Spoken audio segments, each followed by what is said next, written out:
My mother-in-law, Catherine, said some harsh things when we found out my husband would be moving abroad. She took away our house, leaving me and my daughter with nowhere to go. Feeling lost, I went to the park with my 2-year-old. Out of nowhere, police surrounded us and asked us to go to the station in the pouring rain. Shivering from the cold, I followed them. At the police station, I was surprised to find Emma, a 35-year-old woman, waiting for me.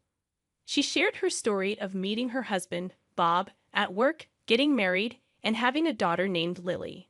Emma, Bob, Lily, and Catherine, my mother-in-law, lived together in a new apartment. They initially rented, but after Catherine's husband passed away and she had knee problems, they bought an apartment for better accessibility. They considered a house but opted for an apartment with an elevator. They made a down payment and took out a 35-year loan. Bob's company doesn't usually transfer employees often, but since we bought our house, they assured us he wouldn't be moved anytime soon. However, he ends up traveling for work almost every week to different states. With a 2-year-old daughter, I get stressed when he's away. Initially, Catherine, my mother-in-law, was helpful, but now she doesn't assist with childcare and even adds to my workload. She leaves dishes around without cleaning them, and even when I ask her to rinse them, she just apologizes without taking action. Interestingly, she rinses the dishes when Bob is around, and I only noticed recently. I used to think it was okay since she occasionally helped, but now I believe she's intentionally making things difficult for me. She also plays games, like asking if I need anything from the store and later saying she actually did. This happens frequently. Despite her knee problems, I wanted to help her, but my willingness to assist is fading. I considered talking to Bob, but I didn't want to stress him more. Catherine's behavior started when we began living together and has continued for years. A friend suggested it might be a form of bullying and advised talking to Bob. However, I feared that involving him could lead to Catherine being placed in a facility since she has no other relatives. I considered enduring it until an event changed my perspective. That day, I had intended to drop off Lily at my parents' place. They adore having Lily over for sleepovers. During our chat, they suggested I stay over sometimes too. Although I'd love to, my concern for leaving Catherine alone held me back. After a brief visit, I decided to head back to the apartment where Catherine was waiting. Upon reaching there, I realized I had left the keys at home. Despite my initial worry, I remembered Catherine was at home, so I rang the intercom. However, there was no response to the room number I dialed. Wondering if she had gone out, I decided to wait outside. 2 hours passed with no sign of Catherine. It was 7 p.m., and darkness had set in. Just then, another resident arrived, and I entered with them. Knowing Catherine rarely went out at night, I was confident she was at home. With that belief, I pressed the intercom button outside our apartment. Though I heard the ding-dong sound, there was still no response. Waiting by the door, I eventually heard a faint sound from inside, confirming Catherine's presence. Despite trying the intercom several times, she refused to come out. Feeling defeated, I spent the night at a nearby motel, planning to return when Bob came back from his business trip. What happened? Out shopping, actually. I explained to Bob that Catherine had locked me out. He was rightfully upset on my behalf, but Catherine casually attributed it to her hearing loss, saying, "Maybe I didn't hear because of my hearing. I'm getting old, you know," with a hidden smirk.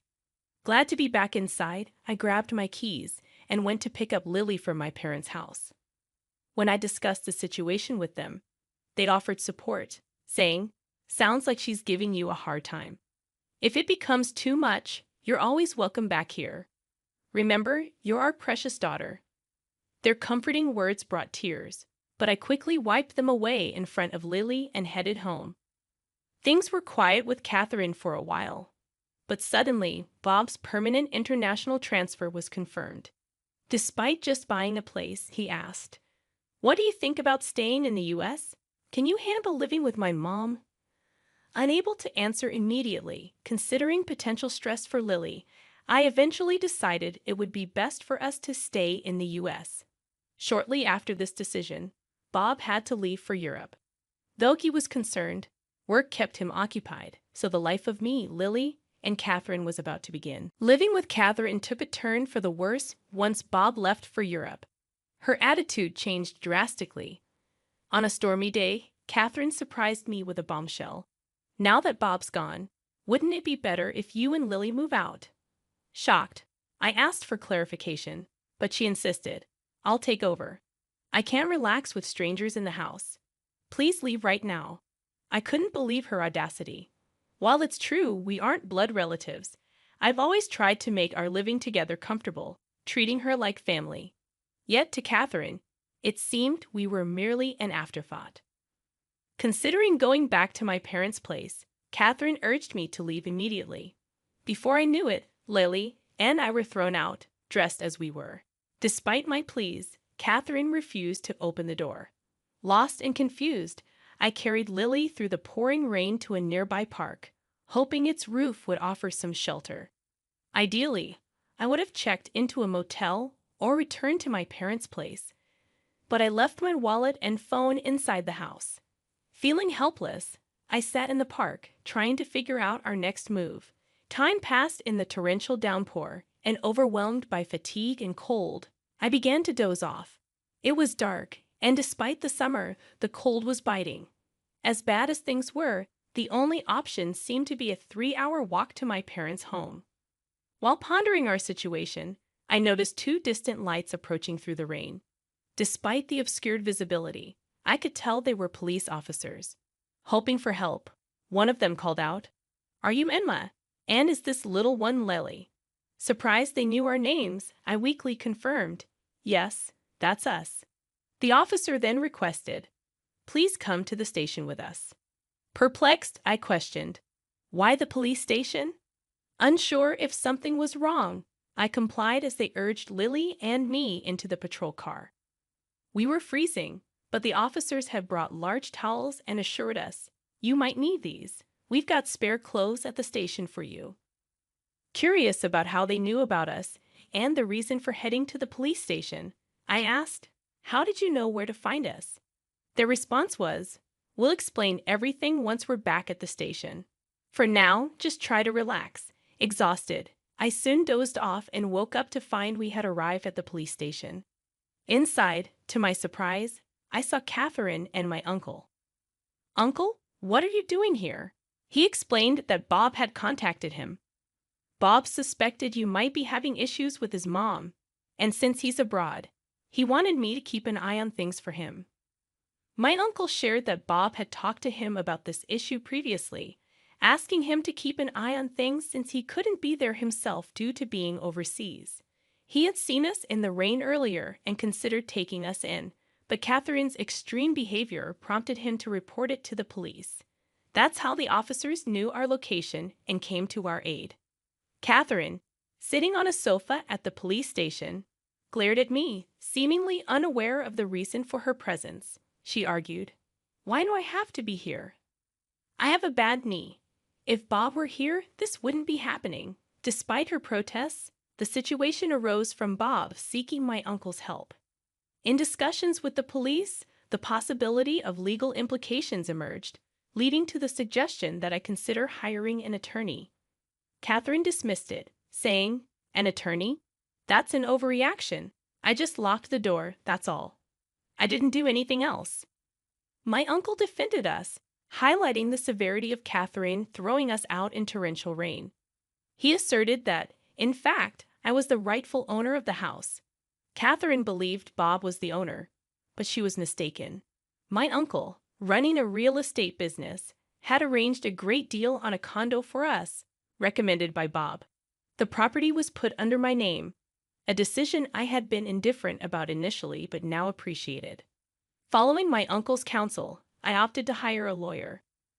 The legal expert conveyed that evicting Catherine would pose challenges, suggesting that placing her in a care facility might be the most feasible solution. Upon learning this, I promptly called Bob to provide an update.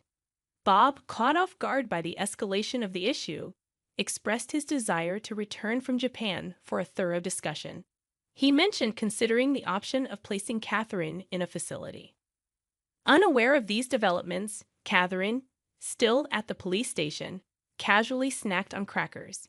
Unable to return home with her, I decided to seek refuge at my parents' place until Bob's return. With Bob expected back in a week, I had some time to contemplate our next steps. If Bob didn't stand by me, divorce seemed like the only recourse. Regret lingered, wishing I had sought advice sooner. A week later, Bob returned from Europe, and I moved back home from my parents' place.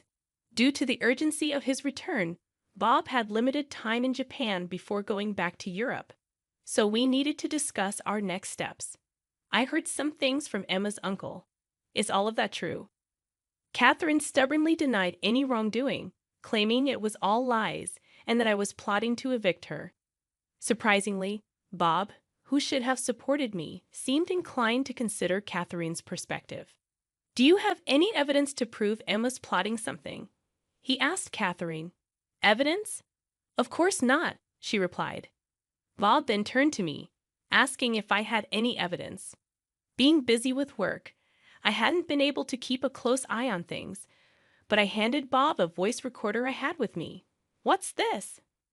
When Bob played it, he heard recordings of Catherine not only evicting me, but also frequently berating me, calling me a worthless wife. In response, Catherine quickly defended herself, claiming it was taken out of context. Despite Catherine's attempt to downplay her actions, a barrage of recorded verbal abuses played from the voice recorder, revealing numerous instances, some of which weren't even captured. Bob's hand, holding the voice recorder, trembled with tension and anger. Catherine, looking guilt-ridden, claimed, "Everyone has their moments, right?" I was just frustrated at that time, but it was just this once. However, the evidence spoke volumes. When Bob questioned her, she remained silent, and as he asserted the need to protect me and Lily, Catherine, probably witnessing this side of Bob for the first time, appeared frightened and speechless. Discussions continued until Bob's return to Europe. I made it clear that I couldn't continue living with Catherine, especially with Lily in the picture, and Bob seemed to share my sentiment, leaning towards placing Catherine in a care facility. However, Catherine strongly opposed the idea, complicating the discussions. Despite her resistance, I decided to sell the house. You can't stay here anymore.